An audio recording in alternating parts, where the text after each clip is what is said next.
What is it like to be in Tallahassee right now? Let's ask Brian Smith, Locked On Seminoles, joining us here on the show. What is the mood surrounding the program at 0-2 right now? Dumpster fire. That's pretty much where I'm at. I just got done with a live show on Locked On Seminoles, and no matter how bad I threw out a stat or any comment I had, I didn't have one person push back on a comment tonight. Even the most loyal of fans. I had a guy who's been a Knowles fan since 1959. That's pretty loyal. Didn't push back. What does that tell you, Mr. McLaughlin? That it cannot get any worse. Oh, but there I set you up. I'm calling it now. Memphis will beat Florida State in Doak. Oh, here we go. Here we go. That game is in 2 weeks, yes? Yeah, this Saturday the Knowles are off. Then they bring in Memphis. Here's the irony. Where was it that Norvell came from? Memphis. Oh, that's right. Mm-hmm. But there's a difference between the two programs. You know what that difference is, Spencer? Memphis has a quarterback that's going to play in this thing called the NFL. Do you think DJU is going to play in the NFL, Spencer? I don't know what self-respecting NFL team would give him an opportunity to play for him. And there we go. Seth Hennigan threw for over 3,800 yards last year. I don't like where this is trending. What do you think the Florida State record will be at the end of the year? I bet your total is higher than mine. Go ahead. You go first. Gosh, I mean, I know. if you can't beat Boston College, does 5-7 seem out of the cards? 4-8 is my pick. Oh, 4-8. Oh boy. I mean, they're not beating Notre Dame. They could lose to Florida. They could play at Miami. Yeah, they play at Miami. Good luck. I can pull up their schedule, but I mean, just off the top of my head there. But so you come into the season, Brian, if you're Florida State, number 10 team in the AP poll, and look, before the year, I talked about on the show how there is at least one team every year that begins the season ranked in the top 10 and ends the year unranked. Florida State is the leading candidate. They would have to be the betting favorite if there is such a prop over at FanDuel. You can go look if you'd like. They have to be the leading candidate to accomplish that task once again. Why is this all going so wrong in Tallahassee? I mean, this is a disaster. To be honest, that's what my live stream was just about. Like, what is it? Like, they have been the media darlings with the portal. Like, they've hit it perfectly the last couple of years. They really have. This year, I just went over the numbers. All the guys they brought in the portal and spent money on, DJU. 56.5%. Did you see the throw he missed in the back of the end zone? Oh boy. I mean, there's nobody there. Just don't throw it out of the. The best tweet I saw from that video was DJU could overthrow the Castro government. Which is good. That's good. That's good. That's pretty good. That's good. That is good. But as I talked about on my show the other day, discussing this matter, DJU is a problem. He's not the only problem. Oh no, they got a ton. I have a thing for my show for tomorrow. I've already ranked it. What is the order if you said best to worst the positions are on the team? And this is the sad part. I said the best positions DB, and here's why. Tech and BC only threw 16 passes each. Why? They didn't have to throw. They just ran the ball down Florida State's throat.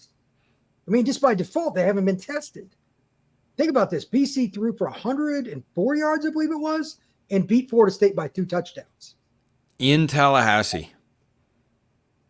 I don't know how much worse it could get. We're going to find out. Florida State's going to play 10 more games this season. We'll see if they even make it to a bowl game, but certainly a massive disappointment in Knowles land because look, this was a lot of people's preseason pick to win the ACC. They were not. They were not my pick, but I certainly didn't have them locked into an 0-2 start with Georgia Tech and BC. And look, props to those teams for showing up and playing well. Bill O'Brien looks like he could have something brewing with the Eagles, and I think you and I both like Brent Key down at Georgia Tech, and they're in the top 25 this week, deservedly so. After the start they've had, they're 23rd in the country. But I want to shift gears here, but stay within the state of Florida, Brian. You texted me saying you wanted to air thoughts about Lane Kiffin to Florida, which I suggested on Monday. And look, Billy Napier can save his job And I thought that that'd be the case coming into the year, even if they miss a bowl game and go 4-8, 5-7, because the buyout is expensive and the schedule is brutal. However, if Florida goes out and gets embarrassed every single week, then Florida might pony up the money. Your take on Kiffin to Florida? Well, I think what you just said is part of it. If you're getting beat 24-20 in quality games in the SEC, Florida State, Miami's, it is what it is because their schedule is ridiculous. Full disclosure, no doubt. But they didn't show up. And then on top of it, Graham got banged up. I don't know his injury, and I hope he's okay. But, they look like they can't tackle anybody. They're pretty much the carbon copy of Florida State. Ironic, their big rival in Tallahassee. Can't tackle. Couldn't stop the run in critical moments in the red zone. Miami just pounded them, and guys were wide open all over the field. That's not what they're paying big money for. Their main booster has allegedly said publicly that he's open to Kiffin. And Kiffin, let's just cut to the chase. Politically, Florida looks at itself as a very fancy public school. Kiffin doesn't necessarily fit what they want because he's got some transgressions in his past they don't like. But they're just tired of losing. And it's to your point of how. They're not getting beat. They're getting smoked.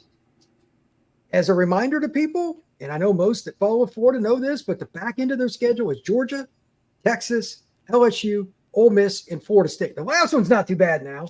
They might win it, though. I mean, who knows? They could. I mean, if Boston College can go in there and win, Florida is certainly capable, even in spite of what we saw in week one. I'm curious to see what happens when Texas A&M comes to the Swamp. Not this week, but next week, so we can get an even better read on Florida. But it was certainly not a good first effort out there. But on the other side, you mentioned the potential apprehension on the Florida side with Lane Kiffin, but I feel like on the other side, that interest has got to be sky high. He loves the state of Florida, the culture, the weather, and all that. For those who don't remember, before he ended up going to Ole Miss, he was at Florida Atlantic. Now, that's even for the state of Florida, that is complete paradise. I don't know if you know anything about that campus, that area. It is loaded with money. You're on the beach. It is one of the most beautiful campuses you're going to see that doesn't get any ratings. It's dope. Florida's pretty cool, though. And by the way, it's in the SEC. I'd imagine it's going to be pretty attractive. I don't know who else would be on the short list, or if Scott Strickland wants that interview. I don't know. But Kiffin would definitely be interested. In my opinion, when things are right, the UF job is one of the top 5 in college football. 100%. Conservatively top 10, even if you hate Florida, and I've never been a Gators fan by any means, but it's in the SEC. It's in the middle of the state. You're 2 hours to Orlando or Tampa, 2 hours or less to Jacksonville. Recruiting is easy. You can be a moron and recruit kids to UF. So, yeah, it's pretty good gig. Yeah, I think that the timing with Lane Kiffin at Ole Miss also works out because this is kind of an all-in best team Kiffin has had at Ole Miss yet. Returning quarterback, great transfer portal class, key returners. They've got everything, and then you're going to lose that after this year. I think he could see that as a natural stepping off point. I mean, right now, even if you talk about Ole Miss in 2025, they're a prime regression candidate from whatever they end up being this season. So he might look at that and say, I'd rather go to a program where the ceiling might be just a touch higher. And certainly, I think he has to at least make a short list. If Scott Strickland does not put him on a short list at the very least, I think that is gross incompetence from an athletic director standpoint because Kiffin's just had so much success at Ole Miss. He's done something that has never been done in Oxford before. Back-to-back 10-win seasons. They've never seen that until Lane Kiffin. So I think that move would make a lot of sense. Brian Smith, Locked On Seminoles, also our recruiting insider here at the network. Brian, appreciate it as always. Thank you, sir.